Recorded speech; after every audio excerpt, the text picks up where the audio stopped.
Yeah, you know what it is. 140 for the rapper, busy man, shit, nigga. They take their head over, nigga. Eve did the Adam, I just pray my love don't lie to me. Swing the iron like Samson, I can't let no holder lie to me. I don't feel these rappers, all they lies is hypocrisy. Ain't no competition, ain't no rivalry. Nigga think I'm playing, I don't hear one word they saying, this shit light work. Think Muhammad one of us, he might lose his life first. Suckle up and stay alert, another cop can stretch the nigga. He ain't demon, this an exorcism, watch I bless the nigga. Took that open blood, then you know I'm gonna get active with you. From the opposition, I see vision. Let me paint the picture. Rappers claim they spin, I ain't listening. Is in fact the If revenge was a woman, now I scope that bitch like Jacob. So I walk, we gon' run the summer. It's gon' be historical. Thought they making plays, made them niggas call the audible. Ask who run this shit, but that question is rhetorical. Bitch, I'm the one, me cookies with the oil. I'ma get them crackers, hell, should've never kidnapped my family. I can't do that. Bet I be the last nigga standing. Do a life sentence for my niggas, pray you understand me. I might put a switch on this Glock and call it young baby. How you real trigger know them dots? You a bird feeder, claiming he a demon. What's a demon to a cold leader? What he saying something, I ain't hear. This shit light. It ain't about who got the gun, it's about who gon' up that fight first. I turn a bad situation to a game changer. Bring soldiers from the dead, just raised up the chain. Free shots, I'ma look like Aaron Jones when I run it. Never bite the hand that feeds you, you'll never get that hand back. He bitch about 10%, I don't wanna hear none of that. He dropping sword, fuck him, just make sure you get that cover back. Look around, he ain't with us, probably cause he never was. Now my chin like you with the angels for your brothers. Everybody won't be with you. God kill him like Alpo. Play if he want, it's laying in the trunk like Lee Malvo. A certified woman's ass nigga, I am not a toy. Hey, out with that hollow sign. Yeah, this the rim accord. Feel like Gullah Jack when I'm in Fayetteville, you feel your boy. Still up on my brain, still I think that's all that I do. The way I get it boy lost, they gon' start to call him Elroy. Fuck his game, pop out on them demons like I'm Hellboy.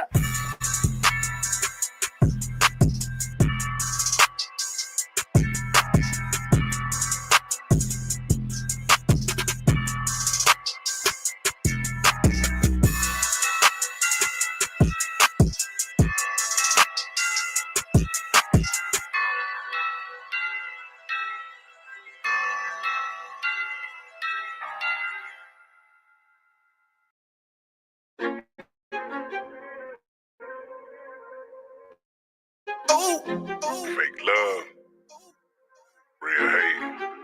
One West. But we set apart, nigga. They hate it when you up, but love it when you down. Love you when you there, but hate you while you living. Only make a mention when it's beneficial.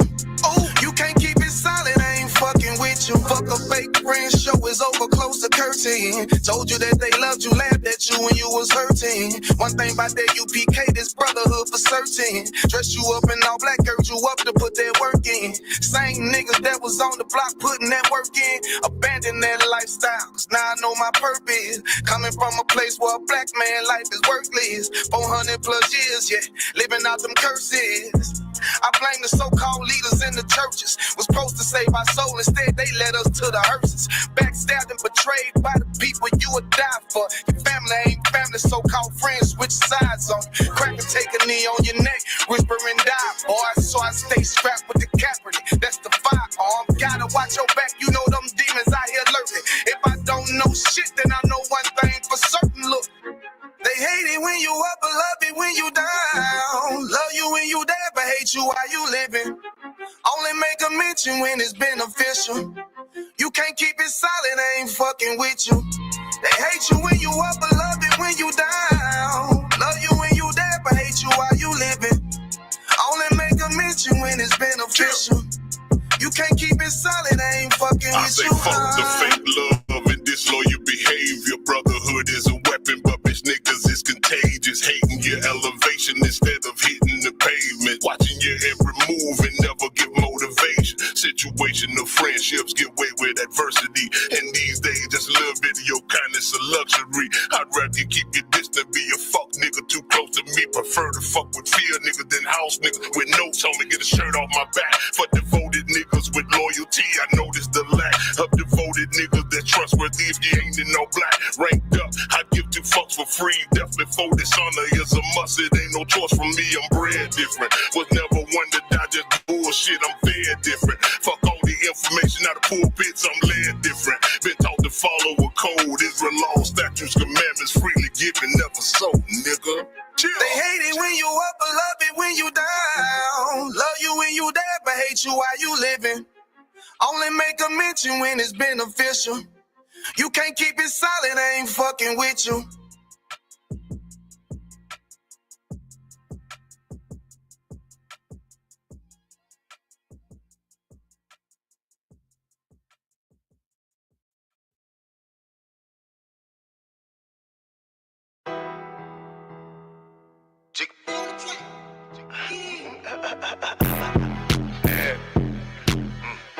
Yo, this be actually really hard. UBK shit, South Coast shit, man. Shout out boy Dog Tennessee up the business.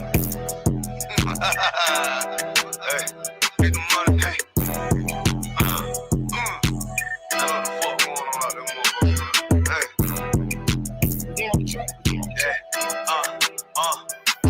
Get the money, nigga. Taste the paper, bitch. Keep all of your morals, never slave for shit. Ice up on my wrist. Yeah, I'm hood rich. I don't give a fuck about to get pop quick. Yeah, I'm on that shit. Yeah, I'm in the town. Niggas talking about that G, but now they come around. Can they come around? Yeah, I'm up, nigga. Man, fuck all of these hoes, get the bucks, bitch. I'm a young rich nigga, I ain't tryna flex. You can tell I'm cold by the ice around my neck. Straight up BBS, I told you, boy, you wanna test. I don't get no shot up by the nigga or bitch. Boy, I love the life I live, cause a nigga keep it real. Nigga freshly hell, take that drip, but get your spill. I ain't little flip, getting pimped up out of his. I'm a straight G-Do, getting paper like a miso. That's that South Coast stain if you tryna hang. You be kidded by the bang, boy, we rep the same. Nigga try to talk, but we rep that murder game.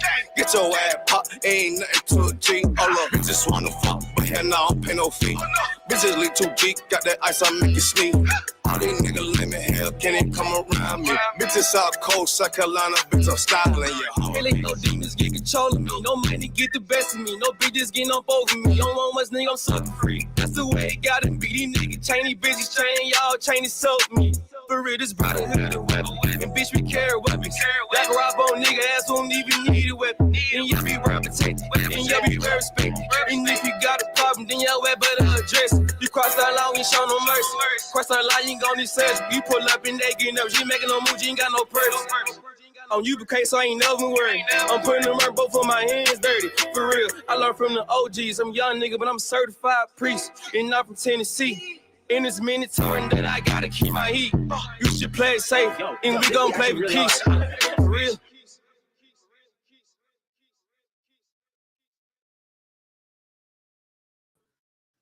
Yeah. We in the building. It's the ISUPK. What's that?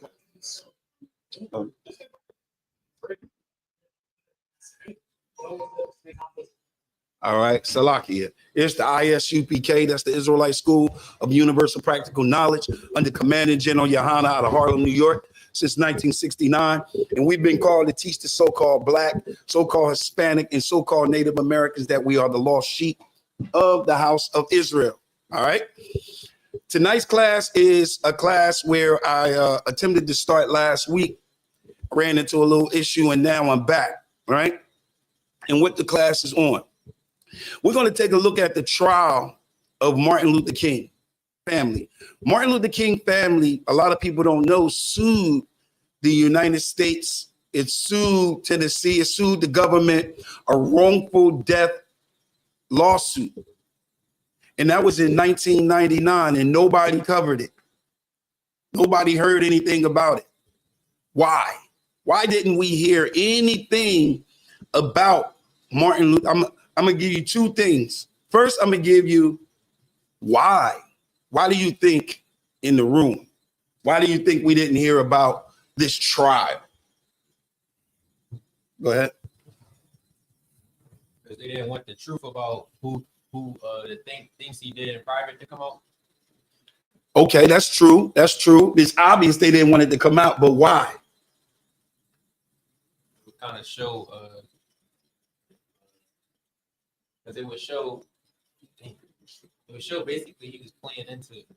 I don't All right, I'm gonna help you with. You want to take a shot? Hold on.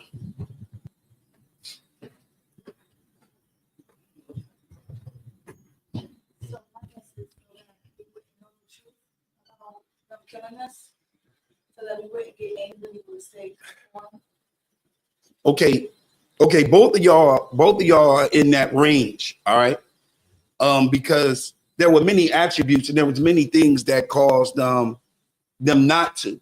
But the major thing, I'm gonna give y'all a hint. First, all right, you know what? Before I do that, I'm gonna pull up something. Now, this is before we voted. This was before integration.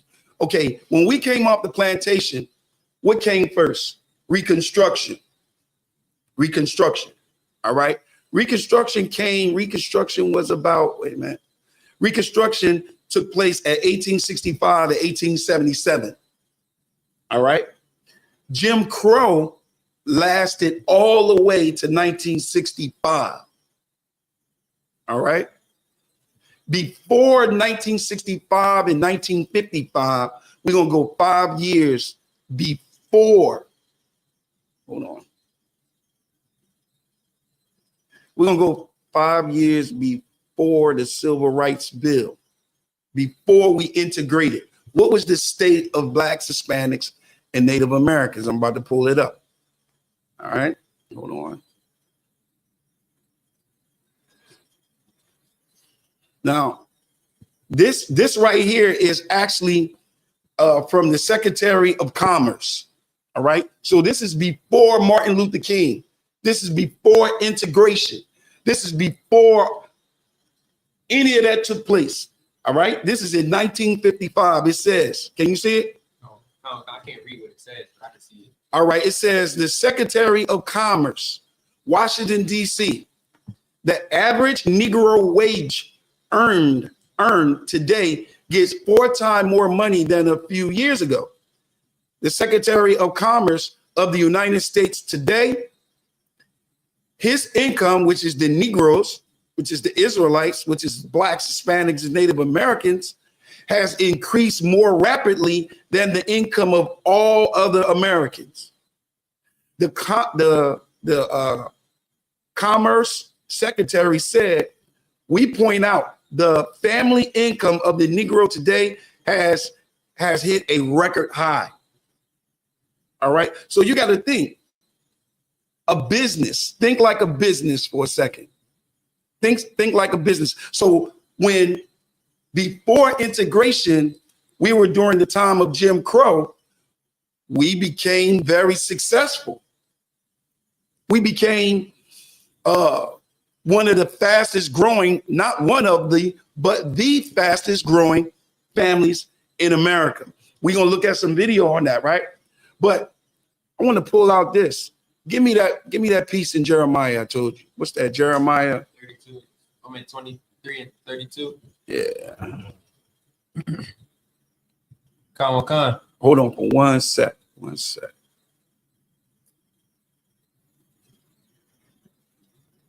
Make sure, hey, are you there? no, sir. All right, make sure you Say get it again. Jeremiah 23. 32. Because when we say that the Most High unalived Martin Luther King, that's a shock to people. That's a shock that threw them off. But remember what I just said and what we just showed. The Secretary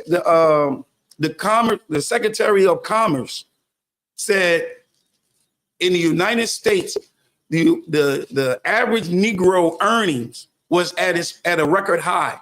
We were bringing in over $15 billion. All right. So think about that. America is a business.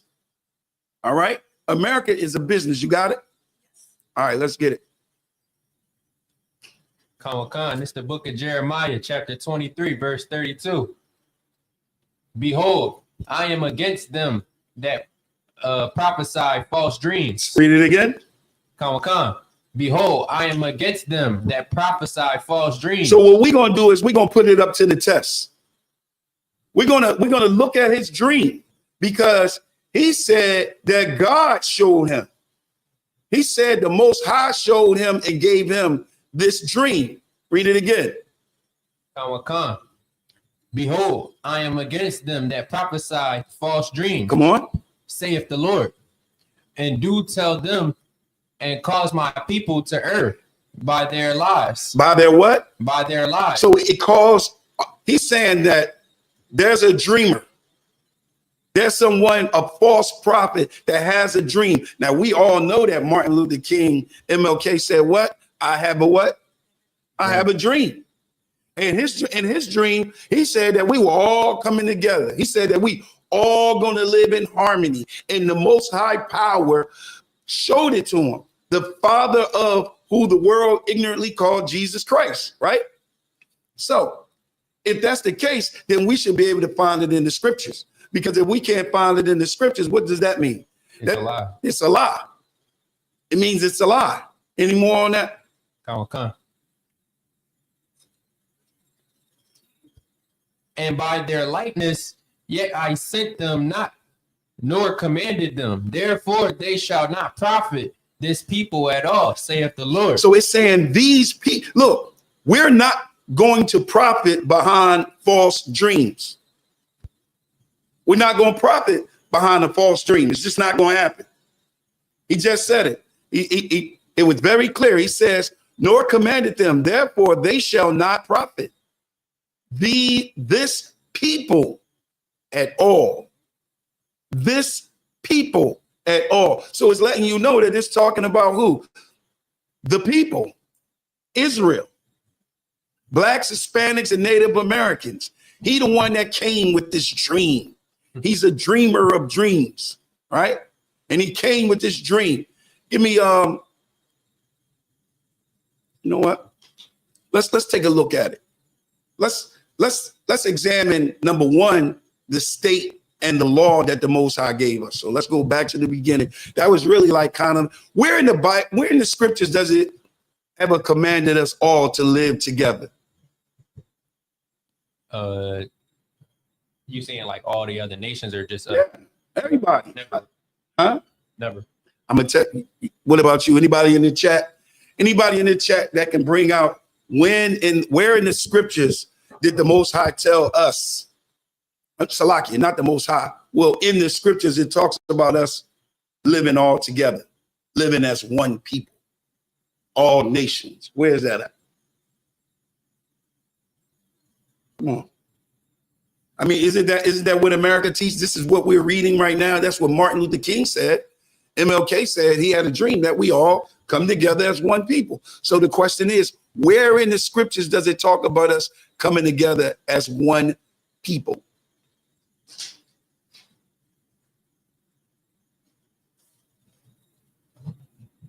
Give me Genesis. You may see the Tower of Babel. You said Genesis. Genesis 11. You can start at Genesis 11 and 1. The Tower of Babel. What y'all forgot? The chat forgot? The Tower of Babel. The Tower of Babel, that's what was going on. It was never meant, the Most High never meant for everybody to live together as one man, as one nation, as one people. Mm-hmm.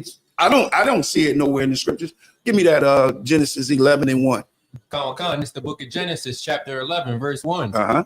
And the whole earth was of one language and of one speech. So they were all one. They was all one at the Tower of Babel. And you know what happens when everybody try to get together on one accord and they really not one accord, they're not equally yoked, it causes confusion. That's what it'll cause. Read it again. Come. And the whole earth was of one language and of one speech. Keep going. And it came to pass, as they journeyed from the east, that they found a plain in the land of Shinar, and they dwelt there. And they said one to another, go to let us make brick and burn them thoroughly. And they had brick for stone, and slime had they for mortar. Go down to verse 5. See how the Most High felt about all of them coming together as one language, one speech, one people. Go ahead. Come. And the Lord came down to see the city and the tower, which the children of men builded. And the Lord said, behold, the people is one, and they have all one language, and this they begin to do, and now nothing will be restrained from them, which they have imagined to do. Keep going. Go to let us go down, and there confound and their do language, what? and there confound their language, And confound their language. This is where all the languages come from. Go ahead. that they may not understand one another's speech. Keep going. So the Lord scattered them abroad from thence upon the face of all the earth, and they left off to build the city. All right. So now you hear, listen, it's obvious the Most High didn't want them all dwelling together. Where else do you see such? First of all, every time we get conquered, the conqueror always try to force us to live like them. We see that in the book of Daniel. In the book of Daniel, they got new names, just like we got new names here, right? They was tried to be forced to eat unclean food, right? So every time we're conquered, they try to do this, but here we see it. There's one more place. One more place. Go to the book of First Maccabee. You saying it's one more place where they conquered us and made us, First Maccabee. which First Maccabee, try Maccabee 42. Let's see.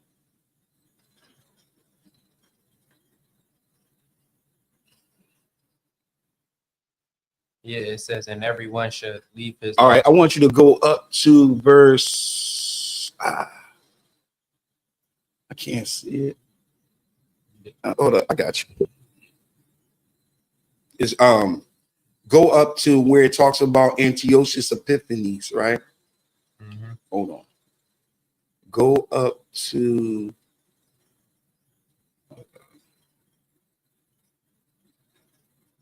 this actually shows that America is wrong. And America, now remember, the first time I showed y'all was at the Tower of Babel, right? So then the next time I'm going to show you, it's not at the Tower of Babel, but guess what? It's Esau. Esau had it again. It's that First Maccabee. I want you to first read. Where you at? First Maccabees 1:42, but 41 talked about the Antiochus. All right, I want you to go up to you got a apocrypha? No. Salakia, can you grab her apocrypha? Now, once again, what I'm showing is that number one, the Tower of Babel, which all lived as one man, the Most High was against that. Nowhere in the scriptures does the Most High ever say that he want all nations, all of us to live together as one nation, right? But I'm going to show you another time where this type of rule was forced on us. Give me First Maccabee 1:10. Okay. It's the book of First Maccabees, chapter 1, verse 10. And there came out of them a wicked root. Now, the them that he came out of was Alexander the Great and then the 4 generals. And out of those 4 generals that he left power to, it says, read it again. And there came out of them a wicked root. A what? A wicked root. This is a wicked root. Go ahead. Antiochus. Go ahead. Surnamed Epiphanes. It meant he was proclaimed God on earth. Go ahead. Son of Antiochus the king. Who had been an hostage at Rome. And he reigned in the 137th year of the kingdom of the Greeks. Keep going. In those days went there out of Israel wicked men. Wicked men. Those wicked men are men that went out and did and taught against the law of God, taught against those chosen people. All right. Those are those people. Those are the Israelites. These are Israelites because it says in those days went out of Israel wicked men who persuade many, saying, go ahead. Let us go and make a covenant with the heathen that are round about us. For since we departed from them, we have had much sorrow. Look at that, itching. I can't say it, itching. Itching. Go down to verse 41. So look, this is right before the New Testament. This is why we have so much confusion when we're talking to Christians and they go to the New Testament, because this is what was taking place between the book of Malachi and the book of Matthew. This is what was taking place. So if this was taking place and then the so-called oppressor actually took it out, you would have never known it. If it wasn't for Commander General Yahanda under the ISUPK, you wouldn't have known about it, because we wouldn't be pushing it. We wouldn't be out on the streets going hard and teaching and raising our people up from the dead. We wouldn't be doing that. That's right. Go ahead, verse 41. Moreover, King Antiochus wrote to his whole kingdom. To who? To his whole kingdom. So he wrote it to his whole kingdom. Go ahead. That all should be one people. They should be how many? Two people. One people. No, their own nation. One people. On their own. One people. One people. Like America. One nation. Under God. One people. So we know that the Most High is against it. Keep going. And everyone should leave his laws. So all the heathen agreed, according to the commandment of the king. Yea, many also of the Israelites consented to his religion. And sacrificed unto idols. Did what? Sacrifice unto idols. Every time you celebrate any of these feast days of America, these holidays, these Christmas, Easter bunny, whatever, whoever you are false. You are serving a false god. I don't care what you're saying. It's a false god, because the Most High is against it. He's against us doing as other nations do. He's against us trying to be like other nations. Go back to Jeremiah 23 and what was that? 32.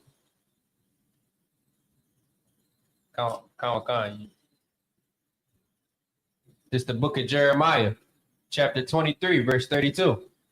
Behold, I am against them that prophesy false dreams, saith the Lord, and do tell them and cause my people to err by their lies. MLK caused us to err big time. Big time. I already showed y'all the state that we were in prior to him. All right. We're gonna move right up to his assassination, right? But right before him, I'm gonna show you the state of Blacks, Hispanics, and Native Americans. I'm gonna show y'all something. I pulled this before.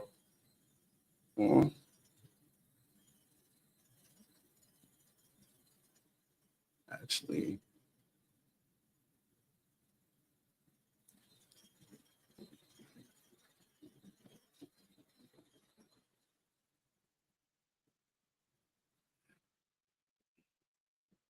All right, I'm gonna play this one first. All right, remember, this is the state of us before civil rights. And Oklahoma is a unique space in terms of the number of African-American towns that were established. Some suggest upwards of 50 African-American towns between 1924 and 1928. Reverend S.S. Jones was going around documenting this sort of self-determined, vibrant African-American communities. You see the African-American educators, doctors, lawyers, landowners, oil barons. And I think that's what's so remarkable about this footage, to think that individuals, how many years out of slavery, are now owning oil wells that are produced. Understand what she just said. Coming out of slavery, we owned oil wells. We owned oil wells. If you go, look, this is coming out of slavery. Anybody know where our oil well is today? Somebody Google that. We don't have no oil wells. We don't have no damn oil wells. But prior to slavery, we had oil wells. We had oil wells prior to slavery. Let's keep going. Producing 2,000 barrels a day. Is that not the ultimate American dream? Is that not the ultimate American story? It flies in the face of what I think some people consider part of African American history and culture. And I think that that was one of the things that Oklahoma and what S.S. Jones is really kind of showing is that African American history and culture is not a monolith. And in a way, it became kind of like a marketing tool to encourage individuals to migrate, to move there, that this is a place where you can live, you can thrive, and peacefully reside. There were still palpable racial tensions. There are lynchings, there's Jim Crow, segregation, there's all of these things, and you still have an African-American community or many communities that really speak to the fortitude and resilience of Black people in this country.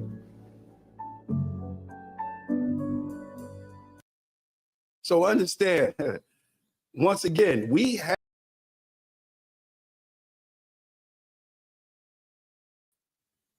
were actually doing things. We were actually becoming a great people. Oh, well, we're gonna get a little bit more into it.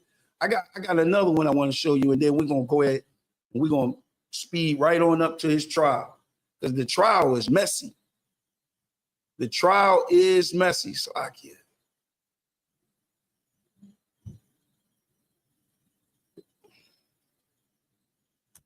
So what makes? Give me a precept. Young man, give me a trooper like a Rob. Give me a precept on why Martin Luther King was wrong.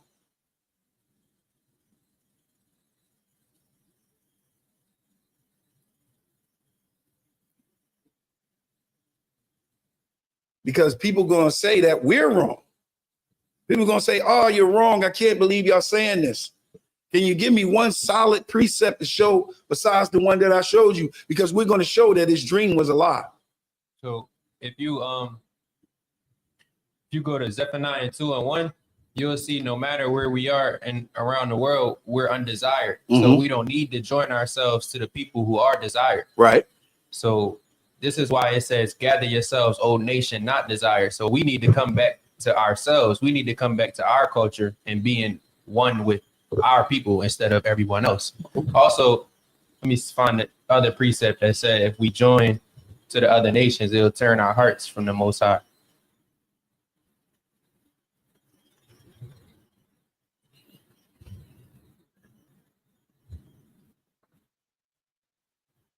Can you hear? Can you hear this? Pull it up on YouTube. Yeah. Huh. You talk when you play it. Talking about when you play it. No, you can hear it on YouTube, but you just can't hear it.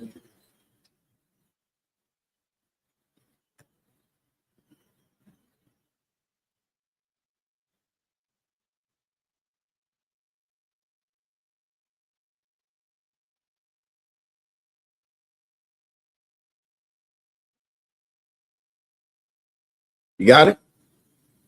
Come on, young. So like you.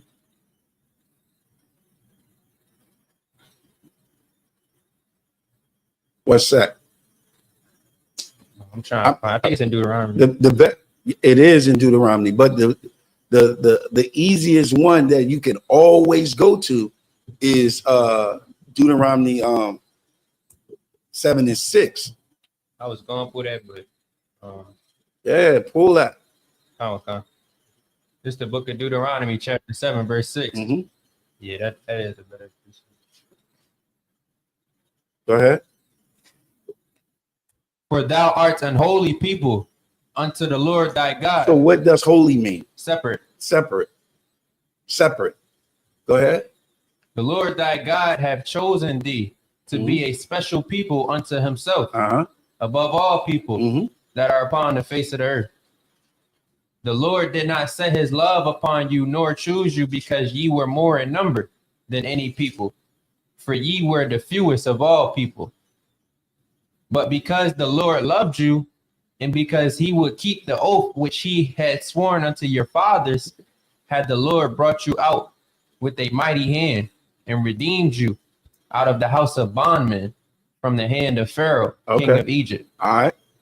So now let's pull up this. I want y'all to pay attention to this video.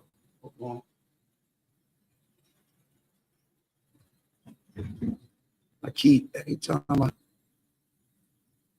okay, there it is. All right, so all right, hold on one sec.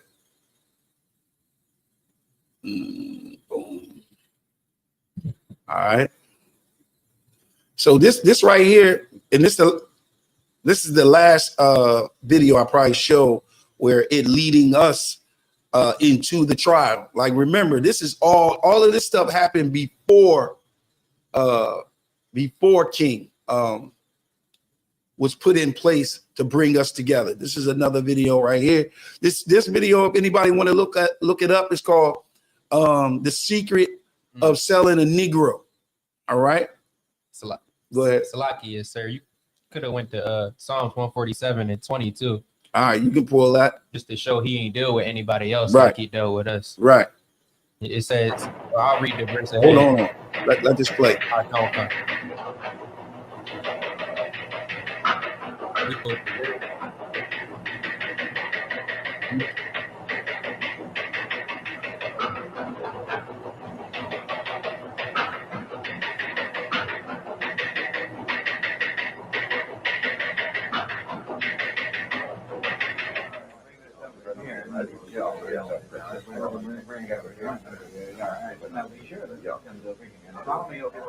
Well, move that over there. You got the level on that, Joe? Hey, how's this video coming through? Are the lights hot enough? Don't forget to dial in close. All right, be sure and stay clear of number 2 camera, and all set. Stand by.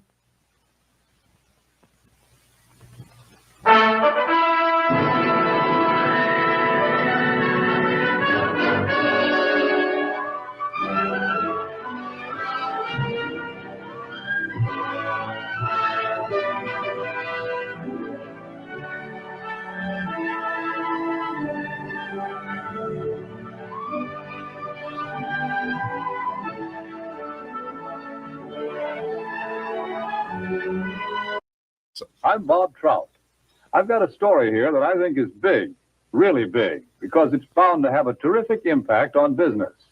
I'm talking about a new market, a big new market, millions upon millions of new prospects with $15 billion to spend. That's right, I said $15 billion. That's a lot of money, isn't it? The surprising thing is that it's a fresh market, still full of opportunities. It grew up so fast, got so big in a hurry, that few of us realize its scope. Now, so look, notice what he said. It blew up fast. Look, he said it blew up fast. It happened so quick. They didn't see it coming. Remember, because they looked down on us. They said $15 billion. 15 billion. Don't forget, listen carefully to what he's saying. All right. What he's saying is very important. Remember, this is before we voted. This is before the civil rights movement. This is before we thought that it was a good idea, Salakia. This is before we thought it was a good idea to go and sit at a counter while they spitting our food in the back. This is before we thought it was a good idea to sit and walk and allow dogs to be sick on us. This is before we said that we're going to allow y'all to just beat on us and we ain't going to do nothing. This was before that. This is before all of that. Keep in mind, this is before that. All right. He said it happened quick. It happened fast. these days, nobody's likely to pass up chances to sell. And yet right here in our own front yard, there's a neglected market. There's money waiting to be spent. To get the story of this market, to be able to tell you the secret of selling the Negro, we did a lot of digging. We talked to leading businessmen, to customers, and to salesmen. We went to Washington, D.C. We set up cameras and other key points around the nation. And out of this all, there emerged a story, the story of a new market.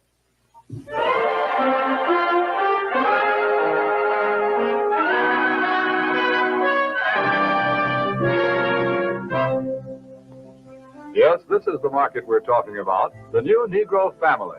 Their name is Wells or Wilson, Smith or Brown or Alexander or Breen. They live in Chicago, in Atlanta or New York, in Detroit, St. Louis, Los Angeles, any one of 1,000 cities and towns. All over the country, families such as this are enjoying new prosperity. They have new interests, new standards of living, a buying power they've never enjoyed before. There are good prospects for practically all types of goods and services. All too often, though, they're overlooked prospects. Why? Because of some... All right, y'all know why we overlook. We overlook. They're going to go on and say we overlook because of superstitions and stuff like that. You know why we overlook? Because we're the Negroes. Hey, Negroes. But I want to bring something else out in this video. Here we go. This is the Commerce, and he's about to talk about the state. All right, I wanted y'all to see that, but I also want y'all to see the state of Negroes during this period. Remember, this is before we vote. From the Secretary of Commerce integration. Himself.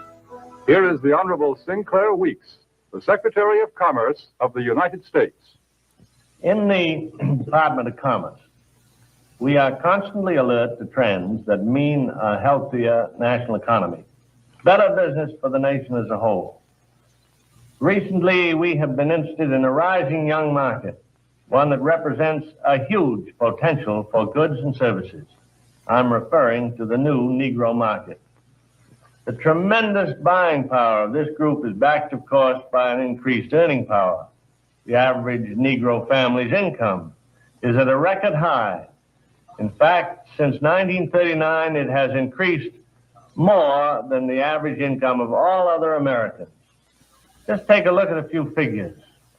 An official Department of Commerce report shows that at least 1/3 of the Negroes living in cities earn from $2,000 to $5,000 a year.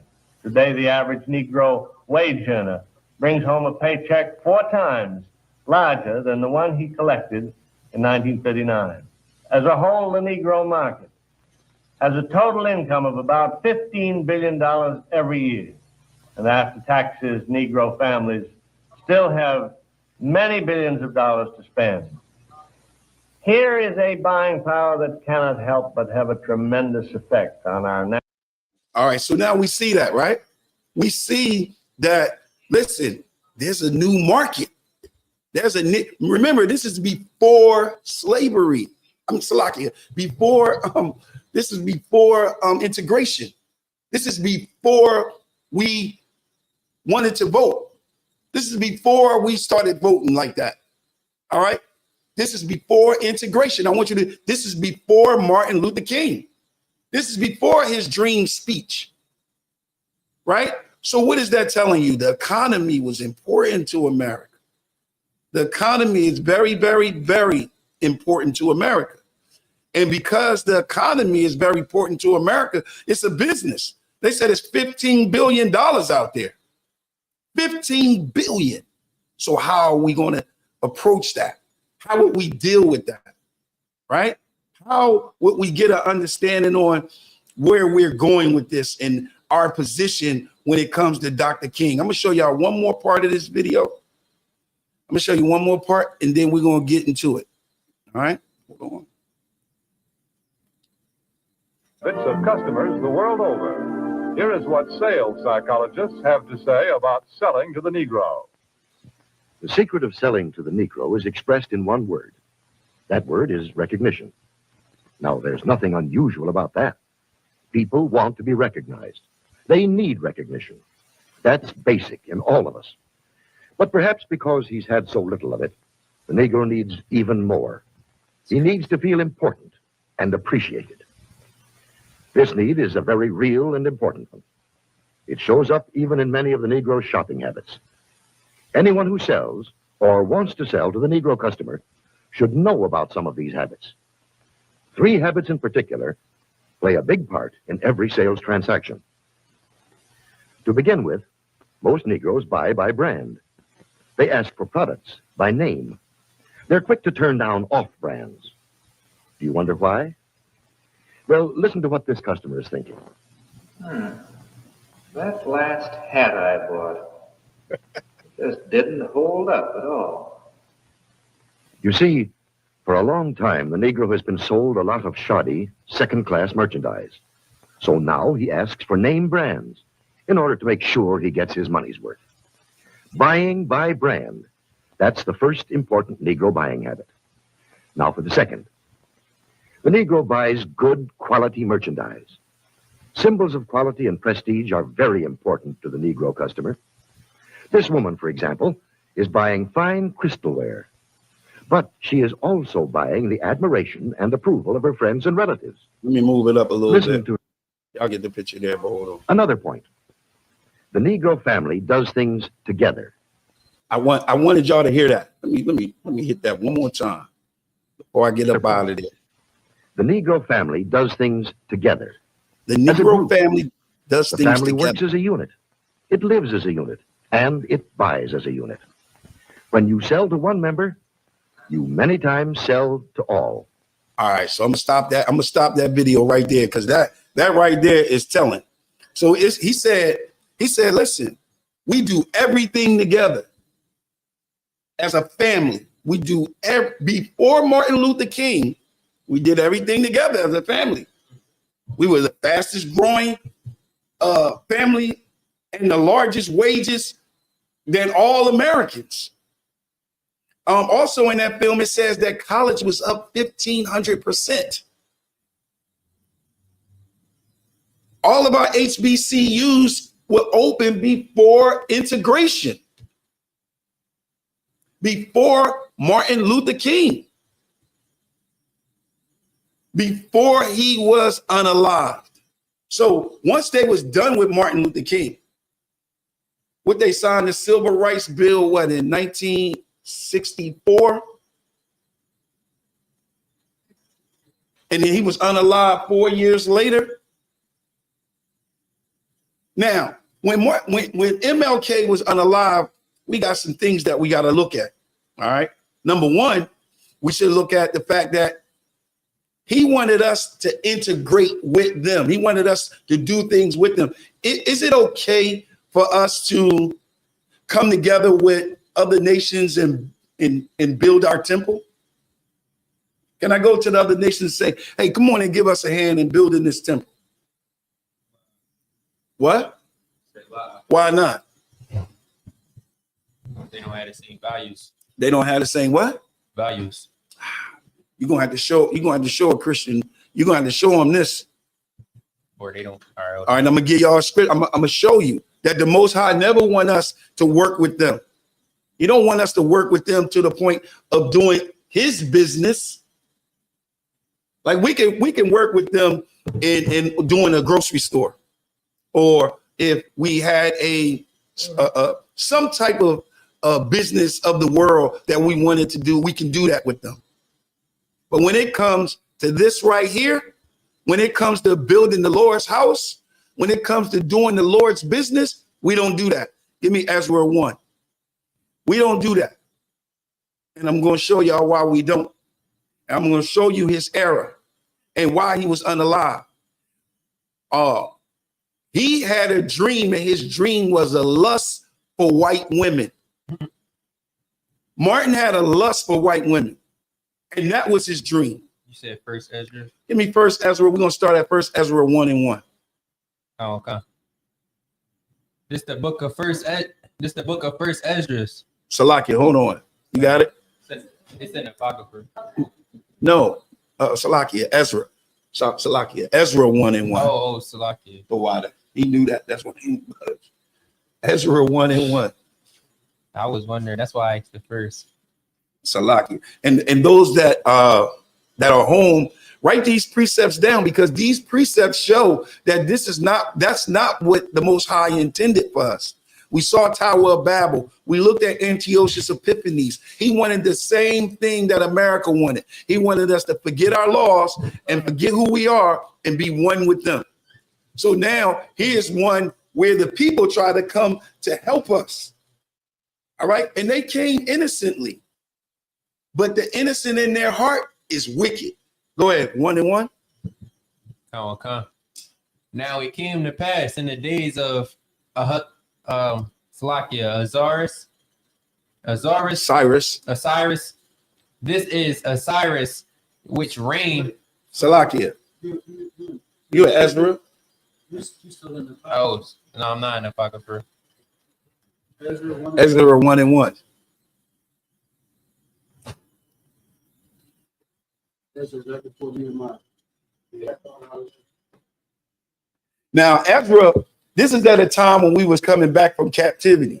And when we was coming back from captivity, this is who ordered I thought it was important to bring out Ezra 1:1 because this is a precept also that you can use to show who was at during the time of the Messiah, who was in Jerusalem, who was in Judea.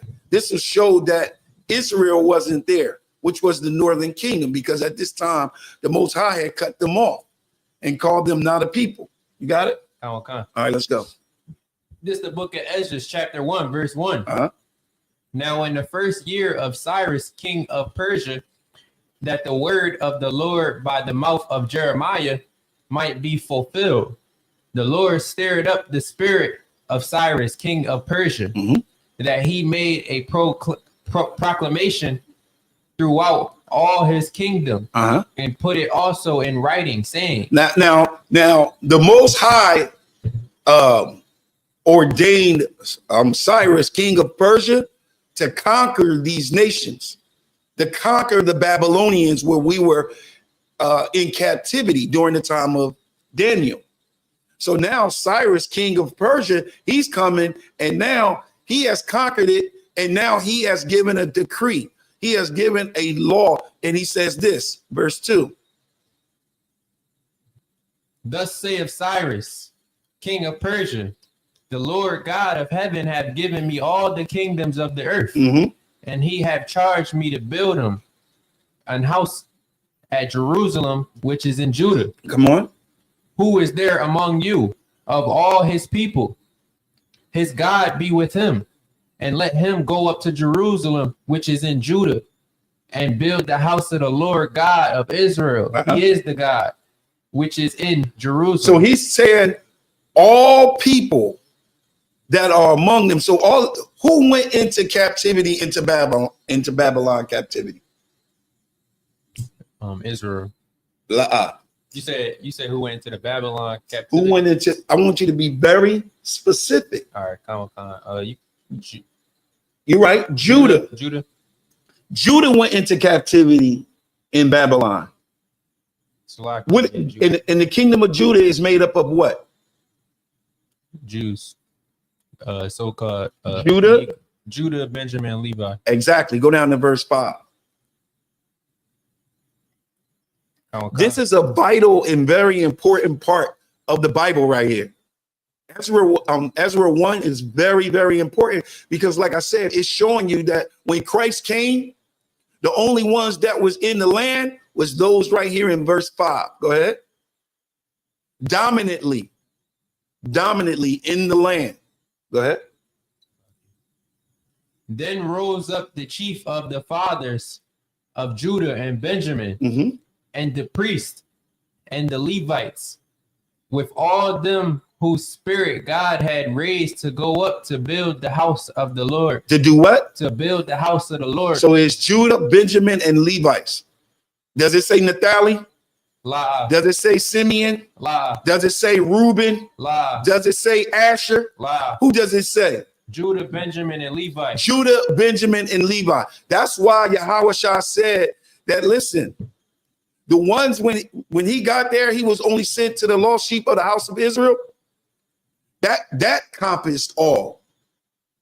That compassed all, because those that did not return, we still got to go out and get them. Go to Ezra 3 and 8. Ezra 3 and 8.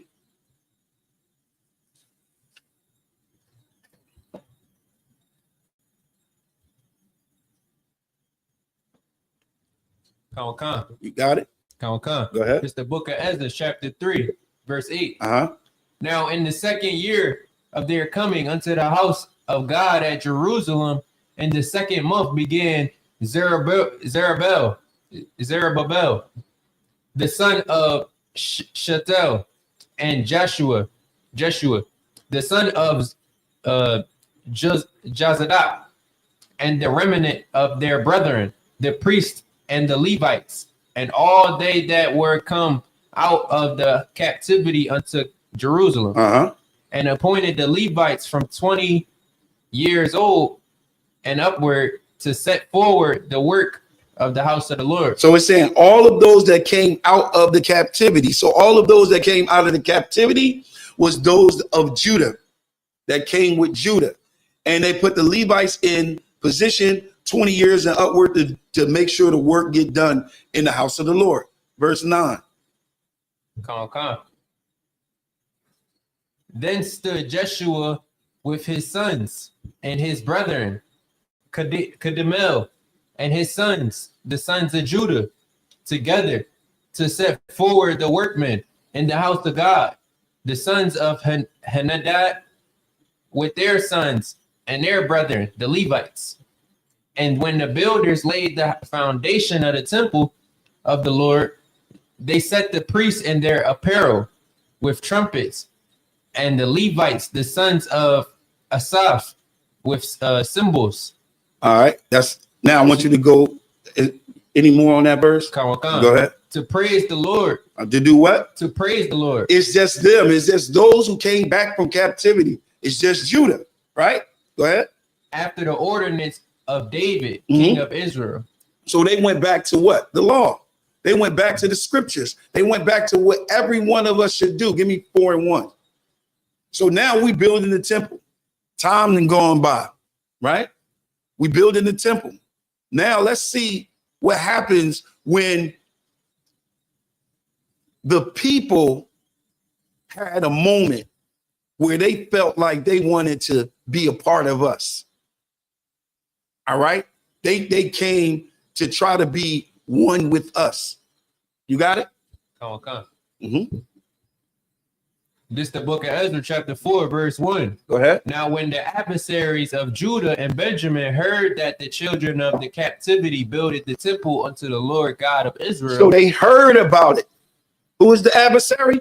Those are the nations around about us. Those are the nations that was put in place in Israel. Listen, this is why this is so heavy, because these are people that followed and did our laws, our statutes, and our commandments.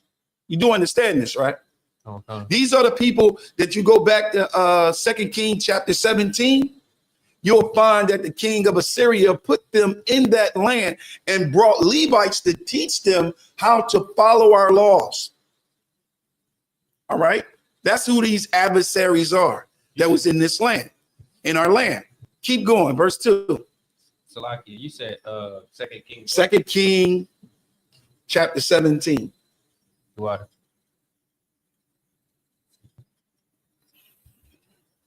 All right, come. Then they came to Zerubbabel and to the chief of the fathers and said unto them, let us build with you. They did what? Let us build with you. Let us build with you. Go ahead. For we seek your God. So we do what? For we seek your God. Who God they seeking? Your God. They seeking our God. They seeking the God of Israel, right? Go ahead. As ye do. As what? As ye do. Because we do what y'all do, man. Look, the Levites that's with y'all, we had those Levites too. They taught us too. So we do as you do. Keep going. And we do sacrifice unto him since the days of Asar-Haddon, king of Assur. See, remember I told you the king of Assyria is the ones that put them in this place. So they saying since that time, man, we've been worshiping your God. All right, we've been sacrificing unto him unto this day. We've been doing what y'all do. So let us get down with you. Hold on. That sound all right? Sound helpful, right? Sound helpful. They come over. Listen, I know today if Esau come over and asks one of us to do that, not in the ISUPK, but they ask, oh man, we're warm inside. If Esau came and said, let me help you because I serve your God. I do what you do. I walk how you walk. I live how you live. Look, I'm going to tell you right now, Esau can never live like I live. He can never walk the walk I walk. All right? Never. But I really want y'all to really understand what they are saying. Read verse 2 again. Come. Then they came to Zerubbabel and to the chief of the fathers and said unto them, so he came to our leaders, right? Come. Go ahead. Let us build with you. For we seek your God. Yes, sir. As ye do. And we do sacrifice unto him since the days of Asar-Haddon, king of Assur, which brought us up hither. Keep going. But Zerubbabel and Joshua and the rest of the chief of the fathers of Israel said unto them, ye have nothing to do with us. No, you have everything to do with us. Ye have nothing to do with Listen, us. you can give us a great hand. Ye have nothing to do with us. You have nothing to do with us. Nothing. Nothing to do with us. That means nothing. We don't share nothing. We don't share salvation. We don't share the house. We don't share nothing. No dreamer could come and dream a dream that will allow us at this time to integrate with these people. Because he said, you have nothing to do with us to build a house until our God, a very possessive pronoun, our God, our God. So now let's get into Mr. Martin, Mr. MLK, Mr. MLK himself. All right. So there was a trial. I'm gonna need you to be able to see. I'm gonna need you to be able to see. So I'm gonna can I get the remote to that to the TV?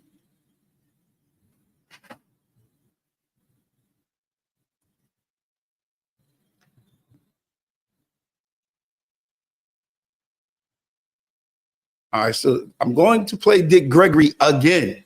That's going to lead us into this case. All right. I want y'all to understand that Dick Gregory is someone that went to this 1999 criminal case. Now, I want you to take everything that we brought out so far. Well, we brought out so far that America, during that time before integration, America realized that the market of Negroes was humongous. And they needed a way to tap into that market. And in order to tap into that market, they had to get up a scheme. They had to dream up a dream that will become a nightmare to us. All right. They hired MLK, and MLK did his job. He came and he said he had a dream, and we're going to talk about this in the midst of his dreaming. We're going to talk about the midst of his dreaming because we had the FBI files on it, and I'm going to talk about it and bring it out, and I'm going to tell you why the America don't want that to come out. I'm going to tell you why it's more important to keep that on the back burner. So remember, there was a trial in 1999 done by Martin Luther King family against the government, against co-conspirators, and against the Memphis Police Department.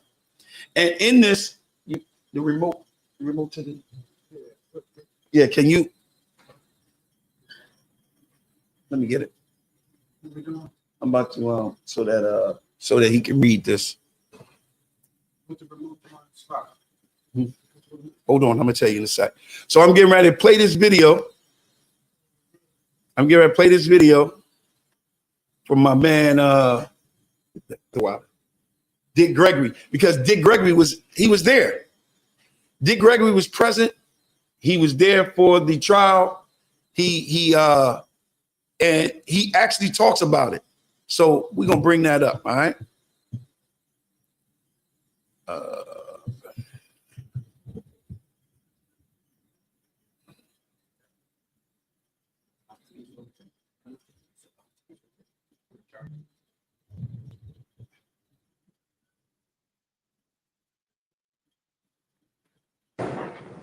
I was at the trial in Memphis.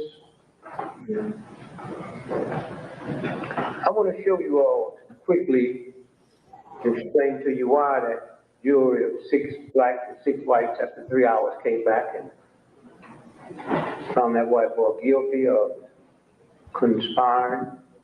He killed Dr. Martin Luther King. And they went further than Listen what he said. He said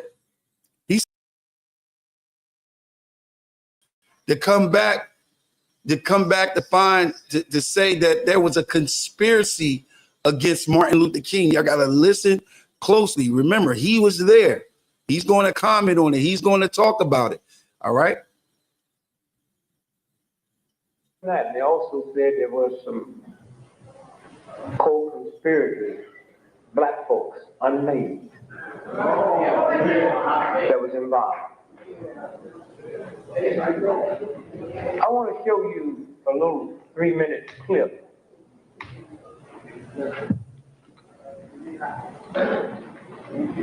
of the minister that Dr. King was going by his house for dinner.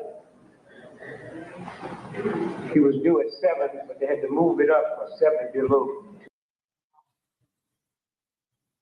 I just want to point out this, right? Listen to what he said. He said, in case you didn't catch it, and I got people in the room, I got to replay it real quick to them. Look, he said that in this trial, it took them 4 hours to come back to find out that it was a conspiracy. They said it was some co-conspirators also involved in it that they could not name because it would have put their lives in danger. So they had co-conspirators right around King. And he said, listen to what he said. He said, King had a dinner reservation at 7. They moved it up to 6 because it would have been dark at 7. All right. Now, no, you know who moved it up? Those that he's with. Those that he with. Those are the ones that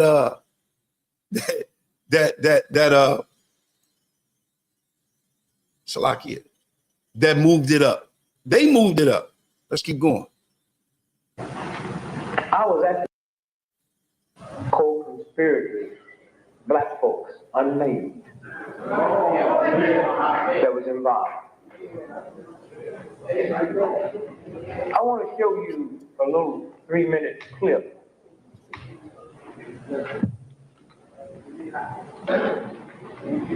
of the minister that Dr. King was going by his house for dinner.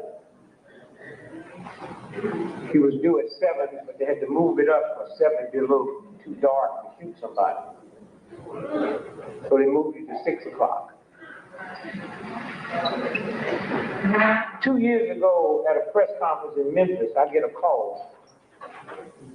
And they said, so-and-so is thinking about killing so-and-so, so-and-so. I said, what? They said, well, he said something at a press conference. I said, put him on the phone. I said, whatever you do, get that film. Because once NBC realized what this brother had slipped and said, we will never get our hands on the film. What you're fixing to see now went into the evidence in the King trial where they brought a wrongful death suit, and I'll explain that to you quickly in a minute. But what you're fixing to witness now is the man who came by to get King to take him to dinner.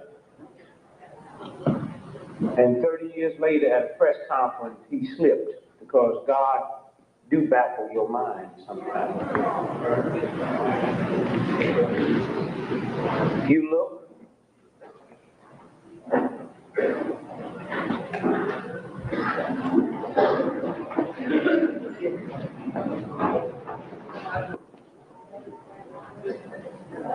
Some of the activities are geared especially for the young who did not have a chance to get the feel or to know what the civil rights movement actually was about.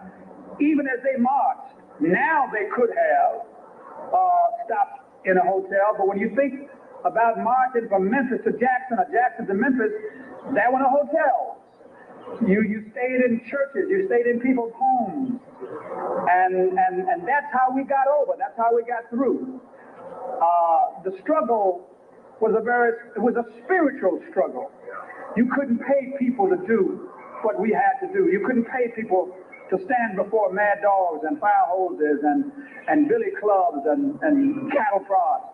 It was strictly a spiritual and moral movement. So we wanted that dimension to be in the pilgrimage to Memphis. We will revisit the mountaintop speech site. That's the Mason's Temple, where Dr. King made his last address, which he almost didn't make, because the night that we were having that rally, there were tornado warnings, and he was behind on the Poor People's Campaign. And he said, you guys go on over and have the rally. I'm going to stay at the motel and work on the Poor People's Campaign. When we got there and Dr. Abernathy walked in, and Jesse Jackson walked in, and I walked in, and others, people started clapping because they thought Martin was behind us. And so Ralph's preacher said to him, this is not our crowd. And he went to the phone and called Dr. King. And any of the marches that we had in those days, you have an opportunity to bring the children and bring the family. So I want y'all to listen very, very careful to what he's getting ready to say right now. Remember, he's the one that moved the dinner up. So he came and got him at 6 o'clock. King came out at 6:01 and he was shot. All right. So listen very carefully what he says. Here he goes. And march with us. And when I finished sharing with them the last hour of Dr. King's life, oh, hurry. But that gave me the wonderful privilege of spending the last hour on earth. 3 preachers in a room, Abernathy, King, and Kyle. And we spent that last hour together in room 306 at the Lorraine Motel. The press is always curious, and writers, what went on? What did you talk about? I say, we just talk preacher talk. What preachers talk about when they get together? Yo, Revivals and all what you fixing to hear now? I'm gonna show y'all what he was talking about. I'm gonna show y'all. We gonna get into what they were talking about. About 5:45, we walked on the balcony, and he was talking to people in the courtyard. He stood here and I stood there. Only as I moved away so we could have a clear shot, the shot rang out. Thank you. I turned around and then knocked him back on the balcony. So, all right. So the reason why that's important is because listen to how he said it. Until he moved out of the way so that he can have a clear shot. Now, why that's important is because King, they're claiming King didn't get in this lawsuit. King didn't get shot from where Earl, what's his guy name? Earl Ray was. No, he didn't get shot from there. So they had to know where the shot was coming from. They had to know where the shot was coming from. So now we're gonna read some things in it. All right. Can you see the hold up? Can you see the up here? Can you see that? Okay, not yet. All right, here it comes. It's lucky. Oh, okay. All right, go ahead. You can move like that top, John, a little bit, if you could. The Lloyd Jowers Slocky. The Lloyd Jowers trial, known as King Family versus Jowers and other unknown co-conspirators, was an American wrongful death lawsuit brought to trial by the family of Martin Luther King Jr. against Lloyd Jowers. The family filed the lawsuit after Jowers admitted in an interview on Primetime Live that he had been part of a conspiracy to assassinate the civil rights leader in 1968. The trial occurred in the late 1999. Stop right there for 1 second. He's saying that this happened in 1999. I think that's very important because we should have known about it. I should have known about it. I was around 1999. Everybody, a lot of us was around living, watching the news, watching TV, watching everything. It's key. They did not want us to know about this trial. Why? Why wouldn't they want us to know about this trial? Keep going. Okay. The jury unanimously agreed that there was a conspiracy perpetrated by Jowers and other parties, including various government agencies, to murder King and frame James Earl Ray as a patsy. Hold on. Keep going. And this is how it came about. Like this they had already been saying that they didn't think that he committed it. But now you're about to see how this trial happened. How did this take place? Go ahead. In 1993, Lloyd Jowers appeared on the ABC News program Primetime Live. He said he had been paid $100,000 by the alleged, or 100 million, sorry, by the alleged 100,000 by the alleged Memphis mobster Frank Liberto to help organize the assassination of Martin Luther King Jr. in 1968. Jowers owned a restaurant, Jim's Grill, very near the Lorraine Motel, where King often stayed while in Memphis, and the assassination took place. Well, you want me to say 4 and 5? You said what? It says the assassination. Keep. All right, come. Jowers claimed that besides Liberto, a man named Raul, and several Memphis Police Department officers were also involved in the assassination planning and execution. Jowers identified Memphis Police Lieutenant Earl Clark as the shooter. For 25 years, Jowers had remained silent about King's assassination, but after consulting an HBO documentary film in which Ray is allowed to mock trial and defend, he's allowed a mock trial and defended by attorney William Pepper, Jowers spoke to his own attorney, Lewis Garrison, about finally coming forward and giving his account of the conspiracy to assassinate King and frame Ray for the crime. So now we know there was a trial in 1999. And guess what? The King family won. They sued for only $1.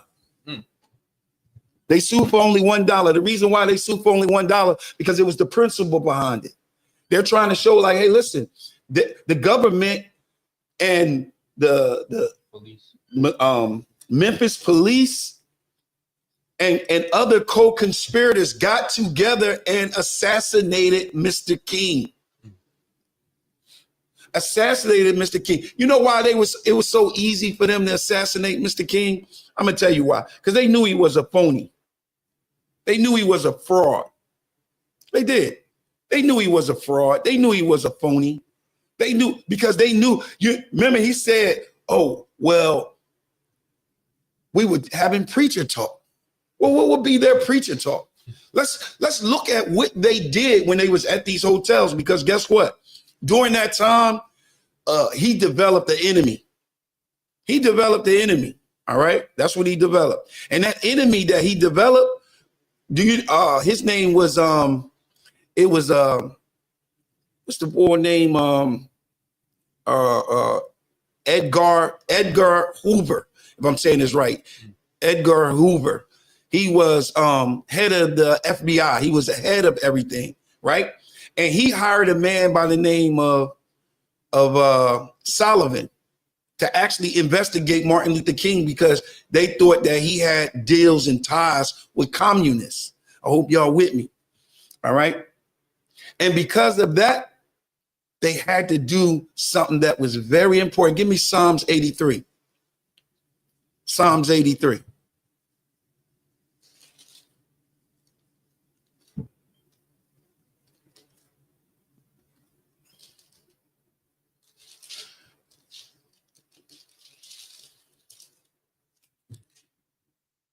Psalms 83 and verse.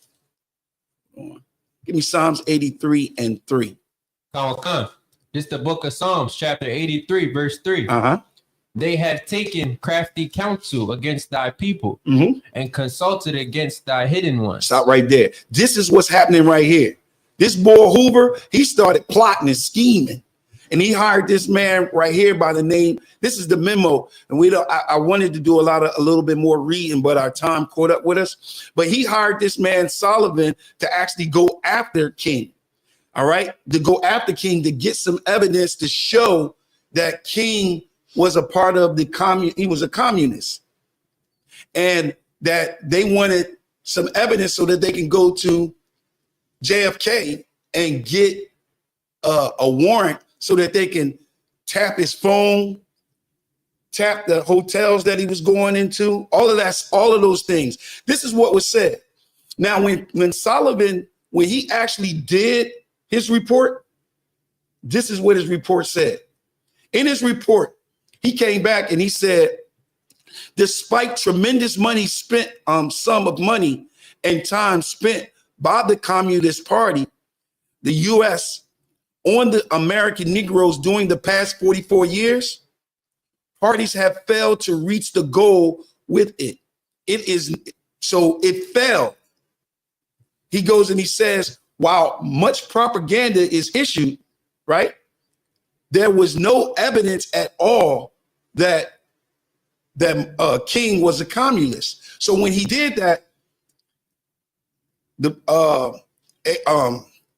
Hoover got upset and had him redo it.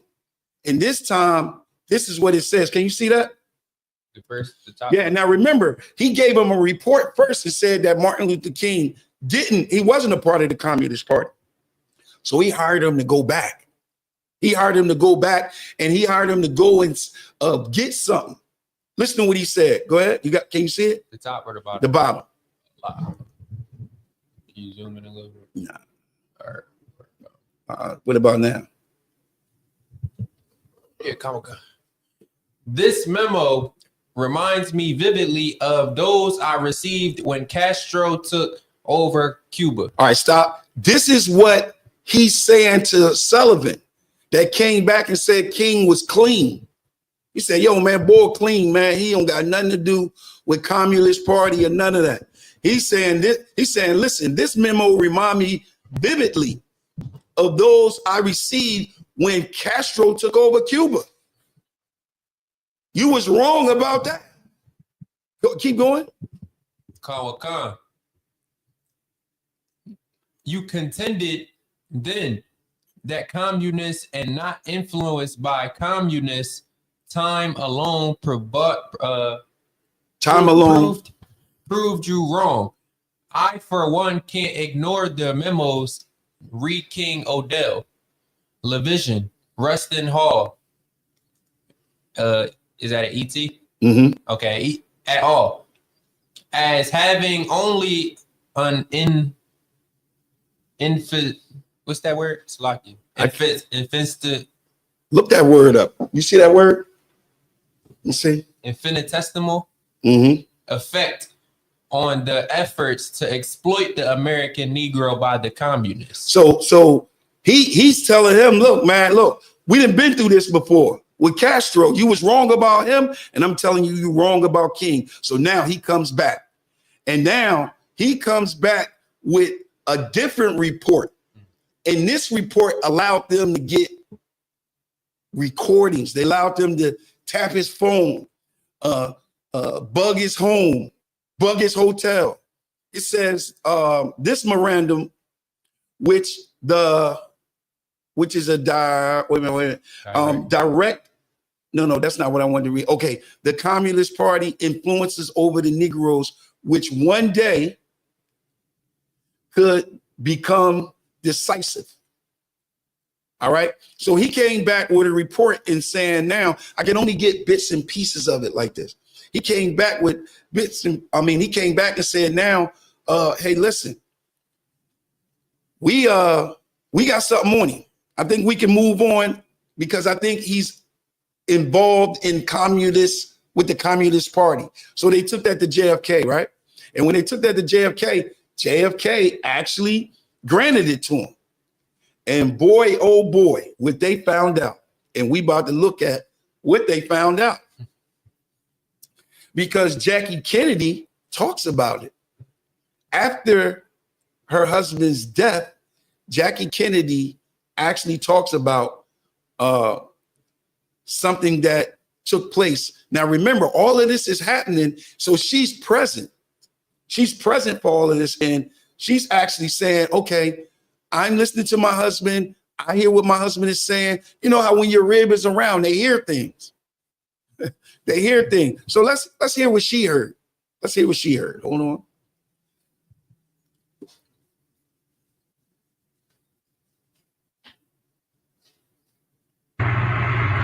But remember how it said in the press that the FBI got sent into everybody's home at night or something? Yes, he thought. And then you see him presented with an almost worse little rock. Oxford and, oh yeah, and then with, obviously What did he think of the Negro leaders, Martin Luther King, for example? Do you ever mention? Well, I don't know what he, well, I do know what he thought of him later. When he said what an incredible speaker he was doing that Freedom March thing, and, you know, when he acknowledged that having made that call during the campaign got them. Then he told me of a tape that the FBI had of Martin Luther King when he was here for the Freedom March. And he said this with no bitterness or anything. How he was calling up all these girls and arranging for a party of men and women. I mean, sort of an orgy in the hotel and everything. Martin Luther King? Oh, yeah. And at first he said, oh, you know, and I said, oh, but all right, y'all heard it. You heard it. You heard what she said. She said, listen, she had it. JFK actually warned Martin Luther King. He actually told him, hey, listen, man, they know you having orgies with Esau up in there. It's just a big party up in there. So he told him. Actually, before I had a dream speech, he had an orgy that night. He had an orgy that night. So that's what they was talking about. You know how they said we was having preacher talk? Yeah, y'all was having preacher talk, all right. But you know what? We gonna look at it. We gonna look at it. I'm gonna need you to come up. I'm gonna need you to come up. Now listen. Now these files, right? Slakia. These files, you know, they made it real difficult. They made it real difficult for us to really see them all like that. But I'm gonna try. I tried my best to bring it. All right. So this is the file. This is one of the files. Can you get up? I'm gonna try to zoom in. Can you see that? Which one you want me to read? I want you to read. I want you to start right here. King told her. This is what the FBI is listening. You know, they got it. They got his phone tapped. They got it. They got his room wired. All right. Listen to what King said. Can you see it? Which one? This? Right there. The second. Right here. All right, come.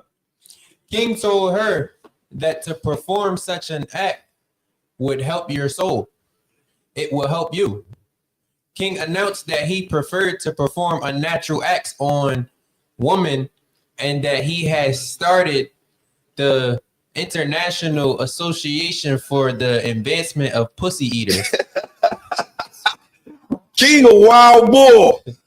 He said he started the International Association of Advancement of Pussy Eaters. Go down to where it's highlighted at. Now, these are all the things, Salakia.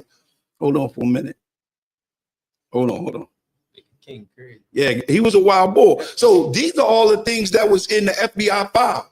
All right. They didn't, but the question that I asked the room, and then I'm gonna come back and ask it again. Why wouldn't they let this out? They let Puffy out. It seemed like Martin and Puffy got a lot in common. And they're saying in 2027, they're going to release the videos. Yeah, they just came out with it. Yeah, they're going to release the videos. But let's see what he got. Listen, they said King had holes in LA. He had holes in New York. He had holes in Vegas. He had holes everywhere. They said within a short span, he had slept with over 40 women. 40. Why ain't they letting that out? Why aren't we hearing about this? Why? Go ahead. Read the highlight. Kawakan. A Las Vegas, Nevada hotel room was the scene of another of King's sex orgies. During the early morning hours of April 27, 1954, a white prostitute was engaged for King by Slacky. This little thing ahead says for a fee of $5,100. $100. That's big. That's good money right there. Lucky, $100. A buck. Back then, a buck. Go ahead. For King, by a woman intermediately believed to be a lesbian. Go ahead. King, sorry, it's a little blurry. King and an associate indulged in repeated acts of sexual intercourse with the prostitute. They partying. In the presence of the woman who had engaged the prostitute, all four individuals participated in unnatural acts. In what? In unnatural acts. The prostitute summed, or I can't see that's crossed out. I don't know what that said. Upped her reactions with the remark that was the worst orgy I've ever gone through. That's too hard. That's too hard. They get the picture. They get the picture. Look, y'all can go and pull this information up. Wait a minute. Yeah, he was a wild boy. You can go and pull this information up. So Martin Luther King was out here wilding. And they actually took the tapes and sent it to his wife. She got it. And they got the audio and the video of what happened when he went home and everything. So the question now is, I still ask the question. If all of this is true and Martin Luther King was really the scum of the earth, just like we say he is, and his dream was a lie, just like the scripture says it was a lie, because the scriptures never teach that we should all live together as one with other nations, why didn't they let it out?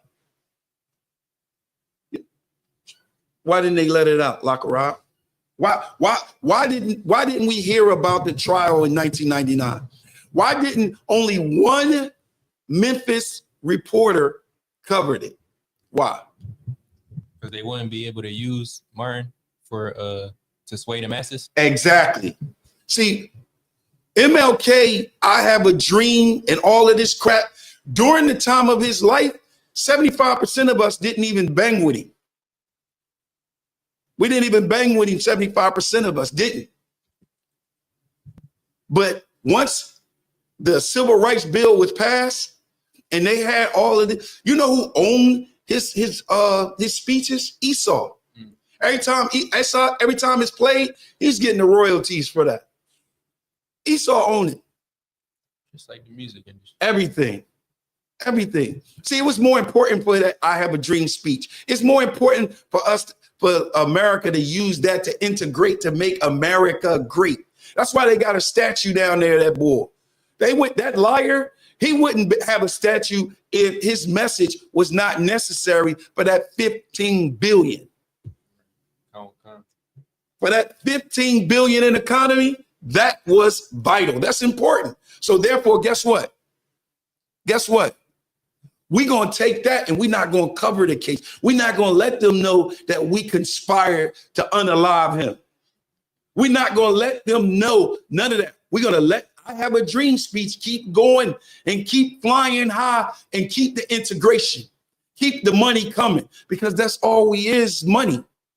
That's all we is coming into the economy of America and building it up. When we vote, when we do everything is about the building up of this company, which is called the United States of America, which is called Babylon. All right. Any questions? Sir. Any? Let me see. Any questions online?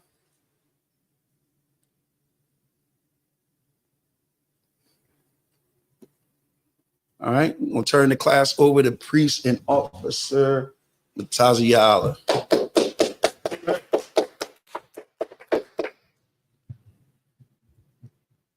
Hey,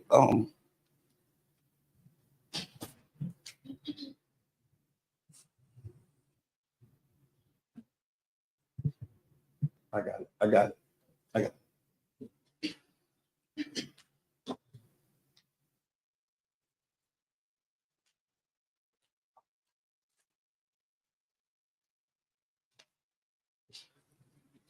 All right, ISUPK security announcements. Rules for new brothers and sisters. When new brothers and sisters come into the school, they're off limits for 6 months. They are to be saluted only. They are here to learn and shed themselves of the world. If they need transportation, teachers will arrange it. After 6 months, if a brother or sister is interested in a particular person, they have to seek counsel from the heads. Tithe, which is a commandment. Numbers 18:21, Malachi 3:8-10, means 10th in Hebrew, ma'ashra. That's 10% of every penny of any increase the Lord gives you. Priest funds, free will offering for the priest. It's not mandatory. It's whatever amount you like to donate. Upcoming holy convocations, we have the Feast of Purim, which is going to be on Thursday, March 13th, and Friday, March 14th. And then we have, of course, we have the Passover coming up April 12th. We also have the Hebrew Academy graduation. That's April 11th. And I'm sure we're going to have the slaughter of the lamb. Probably will be that Wednesday. Since I think that's the 9th, I believe. Right. So if you haven't booked your hotel rooms and your flights and your travel arrangements, make sure you take care of all that. And remember, when you come back from the Passover, we will be in the Feast of Unleavened Bread. So make sure you have all 11 out your house before you go in. All right. If anyone wants to be a trooper in the school, start wearing all black boots, shirt, pants, headband, and scarf. That being said, men of Israel, Major, please stand. Men of Israel, Major Shabbat, Major, Barak, Yahweh Hashem Yahweh Shabbat Yahweh Sorrows, we determine to give the sister curses, salute sister Major, please stand. Israel, Major Shabbat, Major, Barak, Yahweh Shema Adam Ba'Shem Yahweh Shah. Sign Christ. What's sign Christ? Yahweh Class dismissed.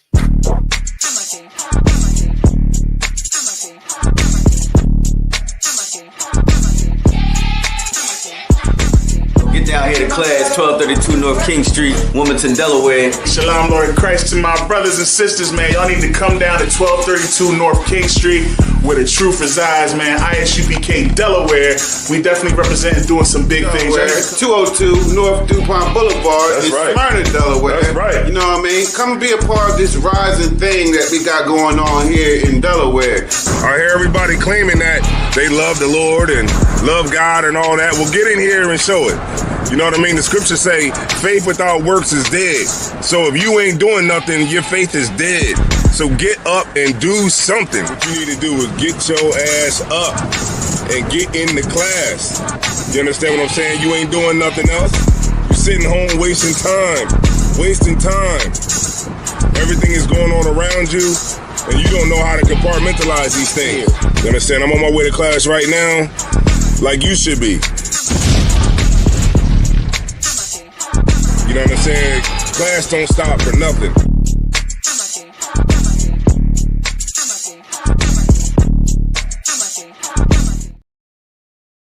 I said, yo,